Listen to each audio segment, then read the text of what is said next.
Welcome to the Author to Authority podcast.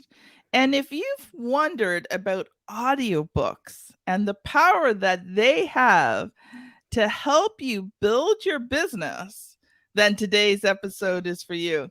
I'd love to welcome Becky Parker Geist. Hopefully, I said that correctly. She's the founder and CEO of Pro Audio Voices, which is a Portland based company serving clients internationally as the go to place for exceptional audiobook production and marketing, and producer of the soon to be released Amplify app that offers the highest royalties and most controlled authors of audiobooks of any platform in the industry. Her debut novel, The Left Turn, the first in the Split Universe series, which explores self discovery and discoveries in new science through contemporary metaphysical fiction in the context of parallel universes, is available for purchase on Amazon. Welcome to the show, Becky. Thank you so much. And it's Becky Parker Geist. All good. I Yeah, was debating back and forth and I didn't get a chance to ask you. no worries, no worries. And we have, the soon to be released is actually now released. So we'll talk about that later. Yeah, so exciting. Yay! We'll have Yeah, to make sure we get an updated bio from you then. great. Yeah, thank you. That's for Becky sure. and I have been going back and forth for quite a while to make this interview happen. We've had a few misstarts and then she couldn't make it, I couldn't make it. It's been back and forth. So glad to finally be able to have this conversation with you today. Yeah, it's great to be here. I'm glad that we were able to work it out and get our schedules lined up. So, Becky, since this is your first time on the show, why don't you take a few minutes and introduce yourself and tell us a bit about your business story? How did you become the founder and CEO of Pro Audio Voices? Sure, yeah. I think from the time I was just a really little kid, I have always loved storytelling and performance. Yeah, I just whether it was listening to stories that were being read to me or actually performing, and I stayed with theater and performance through school, college, got my MFA in acting, and it was really my first job out of grad school was working for Library of Congress, talking books for the blind. And that's when I was introduced back in 1981, seems like gazillion years ago, uh, that, that I was introduced to audiobooks and recording them, and I fell in love with them. It was such a great way to be able to use my skills, but also to feed that passion for bringing stories to life. And there was a little gap between, 3 kids and a move, to the West Coast, but then in 2011, was when I actually connected with Bay Area Independent Publishers Association because I really wanted to get back to my audiobook narration Mm. and then started my own company, Pro Audio Voices, in 2013, and that was I was one of those people that had kind of put my dream and passion on hold while I went to make money doing something else, and so learned the hard way, oh, that doesn't actually work that way. When you do what you love and you're passionate about, then you're doing it well, you excel in that, and I certainly discovered that when I fully stepped into back into the audiobook world. It's like then it was just like, "Ah, yes." And my business just has grown fast. So it's been great. Yeah. That's awesome. Yeah, I know sometimes we think we have to do something else to earn the money besides the thing that we really love to do. But in Yeah. turn, when we really just commit to doing the thing we love, Yeah. it really changes um, the results that we get. Yeah, it does. It's like it engages the universe in a whole different way, Mhm. and we're able to really move forward in ways that we are I think are hard to imagine before we Mhm. actually step into those Yeah. into our passions. And then we find the way because we're so passionate about it. Yeah. I fell Mhm. into publishing. I started ghostwriting as a way to earn extra money. Mhm. And within a year, I started a publishing company because I realized I had found what I wanted to do. Yeah. And never in my life would I dreamt I would become a publisher. That was not in my list of things I wanted to do as a child. Even being an entrepreneur was not in the list of things that I wanted to do as a child. But I feel like God had Yeah. other plans for me, and it's been an incredible adventure. Yeah, I hear that from so many people who have come into publishing in what seems like an accidental kind of way, Mhm, and then, I have a I believe that we are story, that we mhm, experience our lives as story, as mhm. narrative. Like, if someone says, "Well, who are you?" You immediately start creating this narrative in your head, right? Or ask you anything about your day, whatever it is, what you think about something. It's always a narrative, because that's the way we experience our lives. And Mhm, so, being a part of this world, this indie publishing world, where we're in essence creating new worlds, whether they're fiction or whether they're just, helping us better understand the world that we seem to be mhm. experiencing, right, in our Yeah, real life.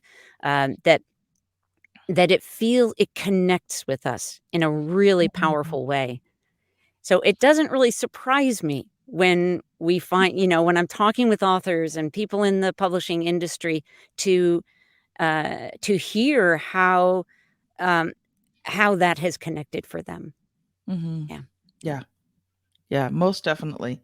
There's some things that you do, and you fall into them and you very quickly realize this is not for me. Right. But then there's other things that you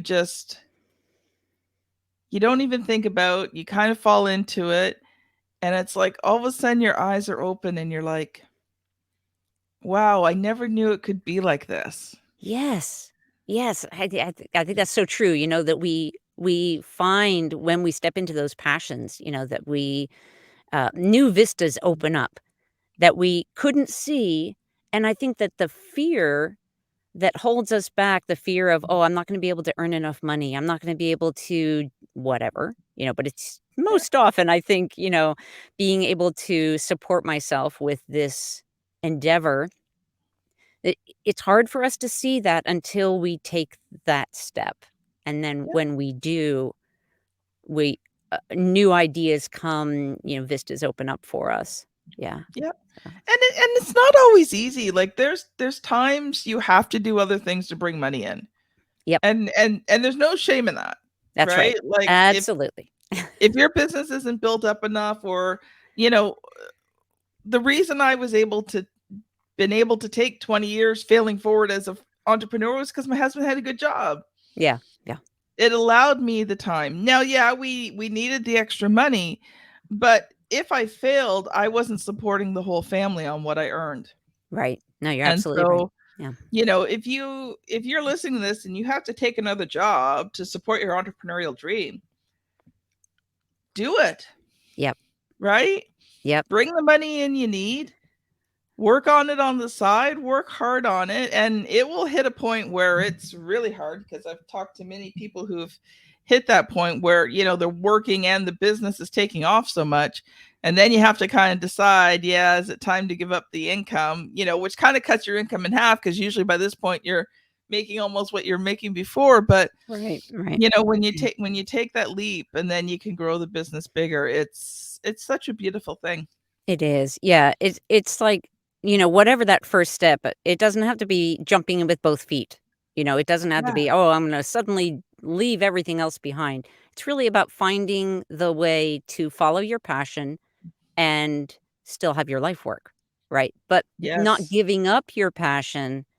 So that, I mean, we see this all the time. Most authors have other income, not from just from their books, but the passion to Yeah. write is strong and drives Yeah. us forward. So yeah, just cheering on that passion voice. Yes, listen to it. Go for it. Yeah. Oh, I so agree. Yeah. So, Becky, I know you've come today and we're going to talk about audiobooks. So, I'm going to let you loose to share some things that you've brought for us today, and then we'll talk about it a bit. Great. Yeah. So, as probably everyone knows, the rise in audiobooks continues. So we've had over a decade of double-digit growth in the audiobook world, Yeah. and there's no sign of that slowing down. Um, there is still, there are still a lot of people that haven't yet gotten on board, but there is this growing number, and so really what that means for us as authors is that if we are not getting our books into audio, then we are most likely we're excluding a Yeah. big chunk of our audience because more and more people are actually choosing audio over any other format. Mm, It allows listeners to actually take in more content, to read more books, right? Because in part because we can do more things at the same time. We can multitask, drive, or whatever. Um, but because of this, so they're consuming more, and we have a bigger audience. And what that means then also is that we have this hunger. There's this hunger for mm, quality content and a growing audience that just is voracious. So, what I've found is that typically when somebody listens to an audiobook for the first time, as long as it's, well done, that mhm. they get hooked and it's like, okay, now, they're in and they want more and more. So that's good news for us authors, Mm. that our audience is wanting more from us.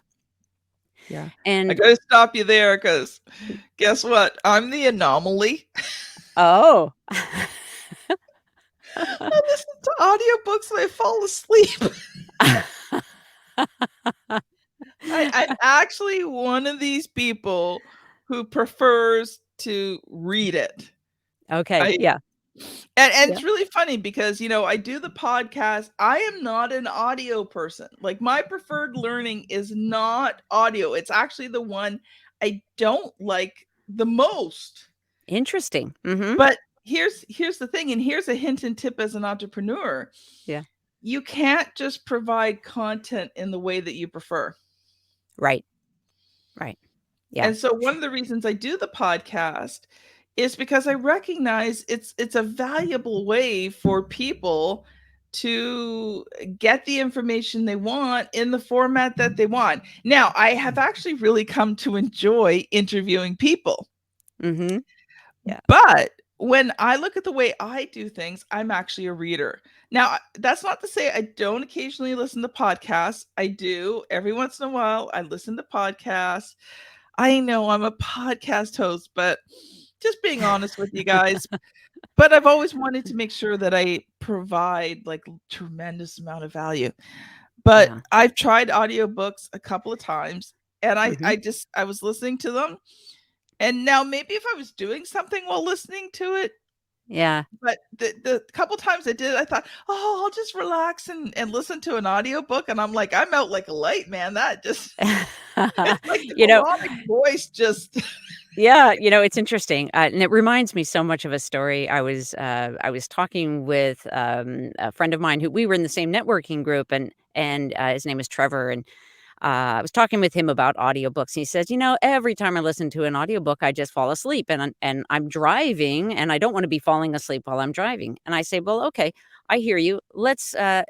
I'm, I said, do me a favor and just listen to one of the ones that I've narrated and let me know if you still have that experience. And afterwards he said, oh my gosh, that was so different. Like, I loved Mm, it. I want more, and so not to say that it's, like, just my voice, but it was, um, I it depends on somewhat on mhm. what you're listening to and also Yeah. when you're listening to it, right? Yeah, well, I Uh, tend to listen to mm, nonfiction, so yeah, that's a little different, yeah, yeah, but I recognize I so recognize the value of audiobooks. yeah, And, as a publisher, I encourage all of my clients, not that every one of them do, but I encourage them to have the book in every single format available. right, right. Because people are looking in different places, and What's really interesting is a surprising number of people will actually get more than one format of the same book. Yes. So, Yeah, absolutely, some it's people like to read along. that's right, that's right. Yeah, and each format has its own particular beneficial elements, Mhm. like Yes. ebooks, for example, you can click a link. That's cool. We can't do that in any of the other formats. Print, you can carry along on the airplane, you don't have to worry about it, although you can do that with the others as well, but each format has its own value. With Mhm. audiobooks, of course, your eyes don't have to be engaged with Mhm. the content, which Yeah. is what then lets us do so many other things, that we may want to do, and including closing them. For many Mhm. people, and this was an interesting trend in the pandemic, is that we were seeing an increase in the number of people that said they were just relaxing at home listening to an audiobook. Mm. 'Cause our Yes. screen time had gone up so much in order to keep working. We had to most of us had to be on the computer a lot, Mhm. and so, the eyes get tired, right? And Yeah. so being able to close our eyes and just disappear into a story is different from a film, because there you have to it's screen time again. Mhm. So, yeah. Yeah. And then, one of the other things I just wanna, um make sure that our listeners know as authors is that you must always remember that when you get your audiobook done, that you are the one driving traffic to that audiobook, just like you Mhm. are in marketing any of your other formats. The idea that I'll get my audiobook produced, and then I'll put it on Audible and all will be good. I'll start seeing those royalties roll right in. Yeah. Yeah, that's not a Yeah. realistic goal, or expectation. Well, thank you And for saying that, because anyone who's listened to the podcast for quite a while knows my feeling about, writing a book, putting it on Amazon, and expecting all this money to come in. It doesn't right, happen. it doesn't happen. That's right. It's up to us to send that traffic, and also, you know, uh, it's helpful for also to know what is your end goal. Like, Yes. make a plan, and that's for each format. You might have a slightly different end goal, Mhm. potentially, or it might be the same. But I think from my many, many conversations with authors, for the most part, we're out there trying to have some kind of impact in the world. We want to Yes. reach our audience because we have something to say that we think is important. And Yeah. our audience is there. So, our goal with marketing really is to help our listeners find us, because they're out there looking. They want Yeah. our content. How can we best help them find us? For audiobooks, it's you want to be in all the places they may be looking. So you want to distribute broadly, but Mhm. also know that they're going to turn to you for when you're directing that traffic. So if you have an audiobook and it's in lots of different places, and you say, my audiobook is available on Audible. Okay. And if that's all you tell them, or you tell them to get it on Audible, that's where they'll get it. Now, I was I stopped myself for a moment from saying I have nothing against Audible, but actually I do have some things some reasons to not be very happy with Audible. One of the main ones is that they pay the lowest royalties. Mm. They're Yeah. not supporting the creators, and I am a passionate advocate for authors and wanting to find the ways to help them thrive so that they Yes. can keep creating.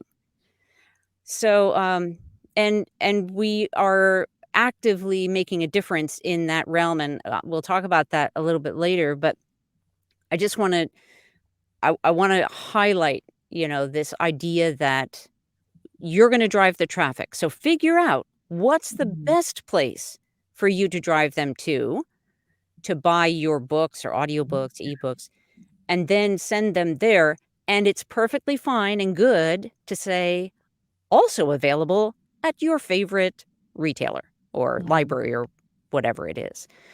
Um, I think, as readers, as listeners, that most of us want to support the creators if we have any consciousness around the process at all. You know, uh, we want to be supportive. And if an author, I have frequently gone to try to find a way to buy direct from authors rather than, even if I find a book on Amazon, then I try to find the author's website and find out, Yeah. well, where do they want me to buy it? I've been surprised at how many send me back to Amazon. But, you know, that's okay. If that's where they want me to buy it, that's where I'll buy it. But I think sometimes they don't realize the options that are available to them, yeah, or they don't have the resources to be able to do it, right? Like right.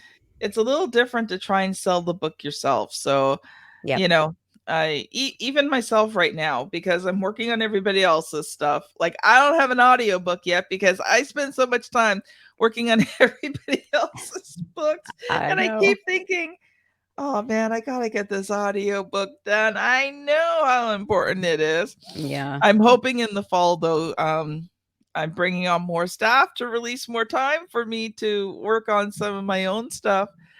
But I Yeah. think, yeah, you definitely, that thought there that selling your book yourself, right? And Yeah. it's Yeah. not like you even have to have it printed in that yourself. If you do the research, there are what are called fulfillment companies, and they work one of two ways.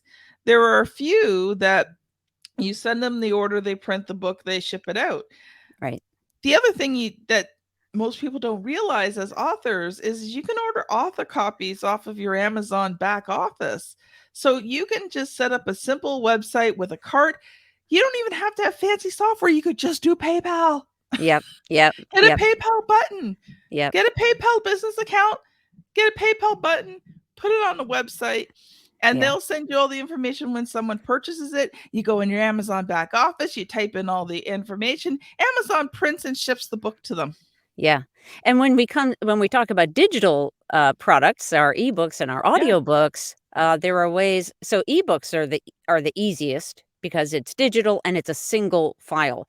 Yes. Uh, Audiobooks are more complicated because it's a package of files. It's a Yes. whole playlist and a cover image, and that complication makes it more challenging to sell it directly from your Mm. website. But we have solved that problem, which we'll get to.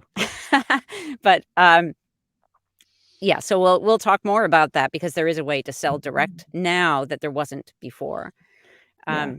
But I So also want actually to, let's shift yeah, gears into that, Becky, sure, because we've got about 7, 8 minutes left. And okay. there's always a question I ask every author comes on the show. And I want to give you some time to be able to share with people how to get a hold of you. So let's take a look at your Amplify app and some of the other resources that you have available to help people. Yeah, yeah. So, Amplify Audiobooks, it's in the App Store now, and you can find it at amplifyaudiobooks.com. That will take you directly to the store. Mhm. Um, but for authors, you may want to go to proaudiovoices.app because that will take you to learn more about what it is for authors. But here's the thing.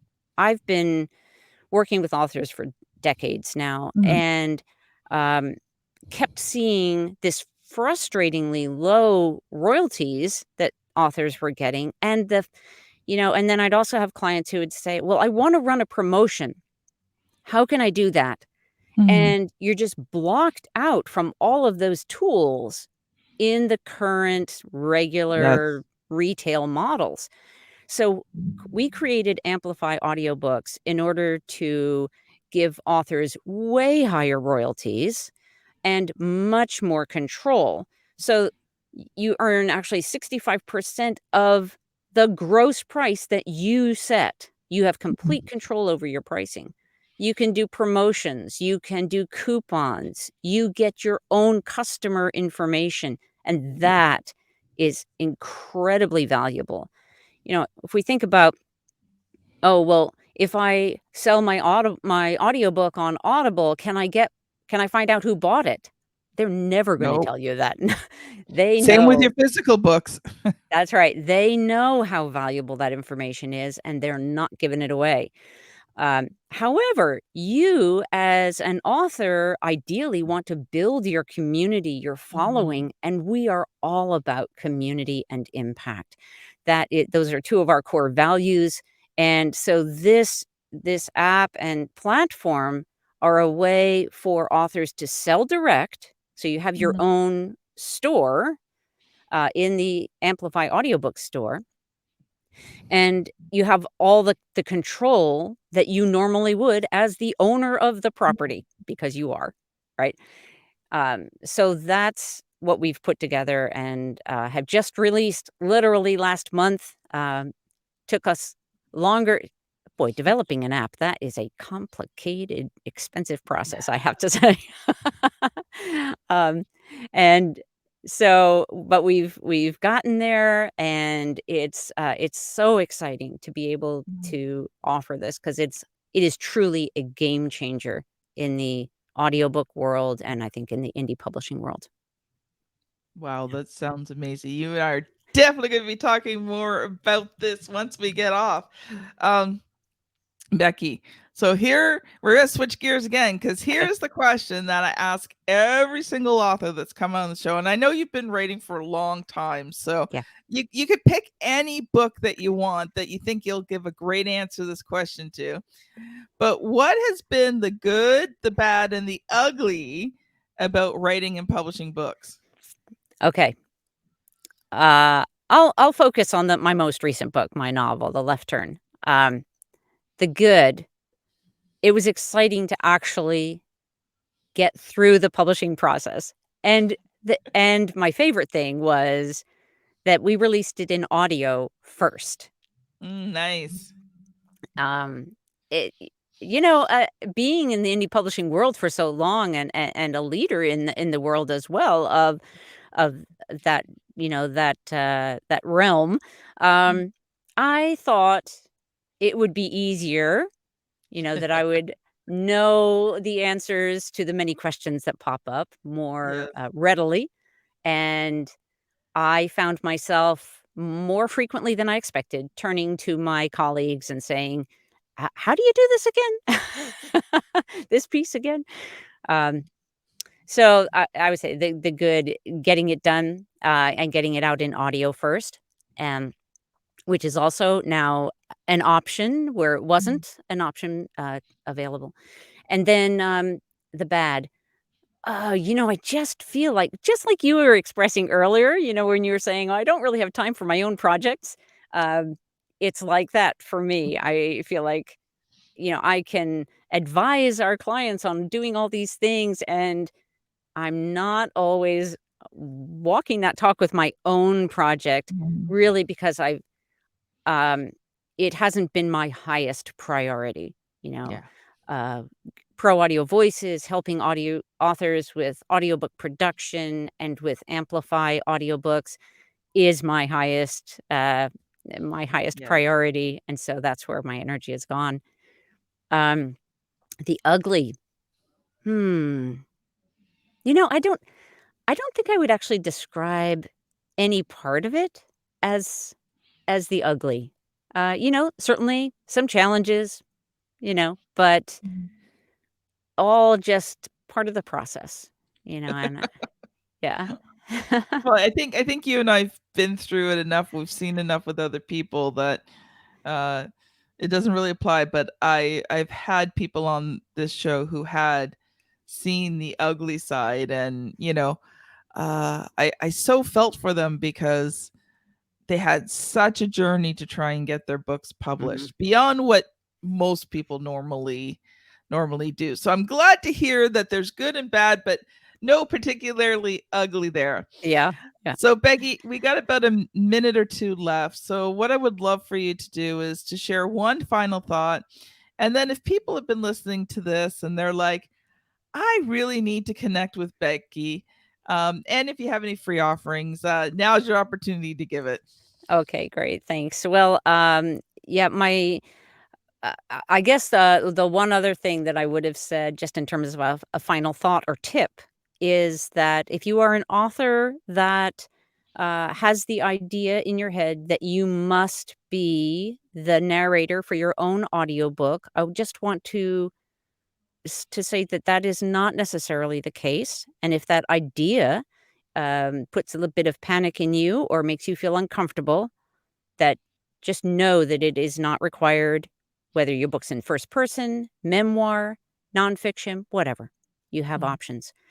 Um, but of course, if you really want to, you can. And then, one of the things that we do offer as a free offering is a discovery call to talk with us about what your goals are. And then we will also follow that with another free strategy call to give you ideas and ways that recommendations that we might have for your audiobook to make it the very best that it can be.